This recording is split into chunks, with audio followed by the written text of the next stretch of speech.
Well, now, so we've got some injury updates.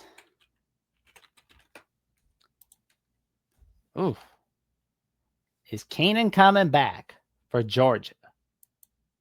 Is Jam Miller coming back for Georgia? Well, Caleb DeBoer gave his update where he talked about whether they're going to make their season debut. And as Scarborough from Bama 247 says, Keenan reportedly underwent tightrope surgery late last month and has not appeared in a game this season. While all signs point to him playing at Georgia, DeBoer cautioned it may not be the entire game. I think with any injury, there's a volume increase that has to happen and a progression. And this week, we'll keep building on a few of the things he did last week.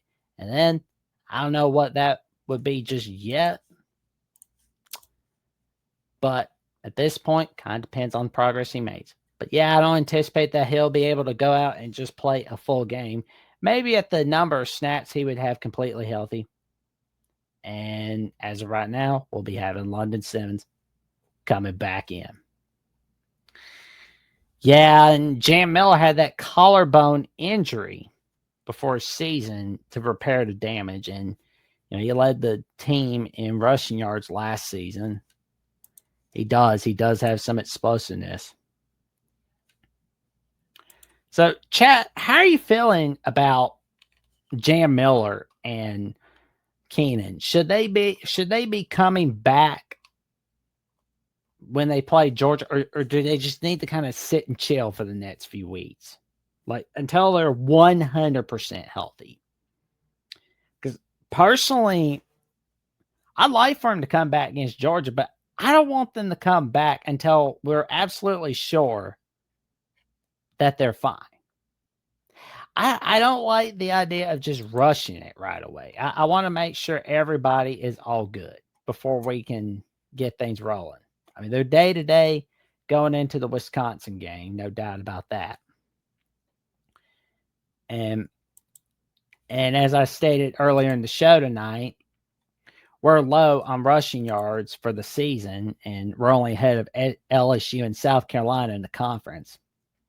That's not good, but oh well, What are you going to do? But got to get that ground game running, of course. Make sure it's not all on Jam Miller. But I think Jam will be happy to know that when he does come back, if it's against Georgia, he will have a bunch of running backs behind him. He'll be having Young and Washington and Deere all behind him. Just let him know, hey, we got your back, good buddy. We've got your back. And as for Keenan, he should know that things will be all right. And as long as you got London Simmons right behind you, I mean, we're getting things rolling. I can agree with that, B. Jammin'. He says Jam could come back and just help with pass protection. Ty and the wide receivers can pick Georgia totally apart. Yeah, I mean, like that's the thing I've noticed is like Georgia has not been able to get the job done against the Crimson Tide. The only time they've beaten the Crimson Tide is the national championship for the 2021 season. And Alabama is basically their kryptonite. It's like a lot of people have forgotten that. Like, we're basically their kryptonite. I don't know why a lot of people have forgotten that. I'm not saying they can't beat us. I'm saying they can. But I'm saying we can beat them as well.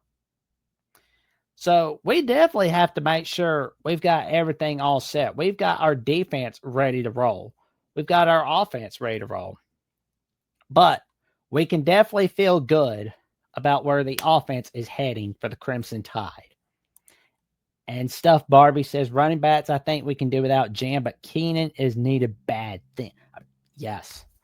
Grubb needs to design run games, and O-line needs to block for run games. I couldn't agree more, Stuff Barbie. Because, like, the running back situation, I feel pretty good about. Oh. It's not all on Jam. It's not all on Jam. And that's what you want. You want a running back committee. You don't want it to just be all on one guy, because when it's all on one guy, Look at the Titans, for example. When they had Derrick Henry, all you got to do is push stop to Derrick Henry, and you got them beat, right? That's what you don't want. You want to make sure you got 3, 4, 5 guys ready. 3, 4, 5 guys. All of them, all set. That O-line. Oh, boy. We need that offensive line all set and ready and raring to go. We have got to make sure we've got all our guys ready on the offensive line. Make sure we've got Ty, all the protection he needs. We got to make sure all our running backs are ready and set. Just get things rolling. Because if we don't, it's going to get ugly. I can promise you that. I can promise you it's going to get ugly. You don't want that one bit. I know I don't. I don't want it to get ugly. I want things rolling. I want things ready. But that's just me.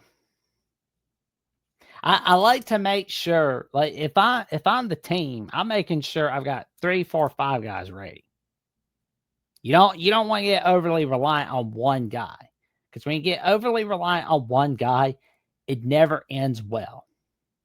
It does not end well at all. Not at all.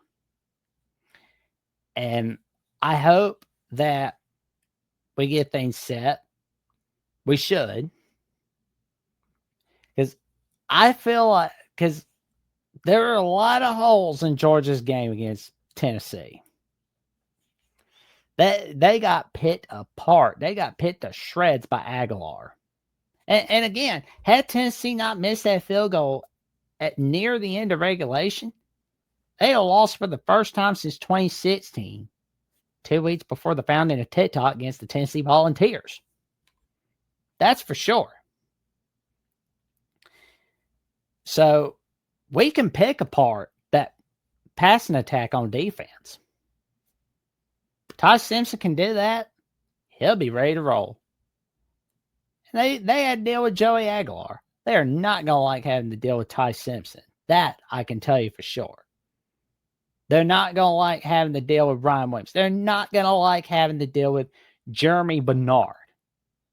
They're not going to like having to deal with any of them. They're just not. They are not going to like dealing with anybody. They're not going to be any. And that's just how it is. That's just not going to happen, man. No. So, but chat, what do you think? And for those tuning in on the video clip on Alabama with the Voice College Football, what do you think about the injury report for week 4, the bye week? Are we going to have a top-notch effect? Is it going to hurt us? Is it helping us? What do you think? Comment down below. Cut to next video. And for those watching on video clip, cut to the ad near the end of this video.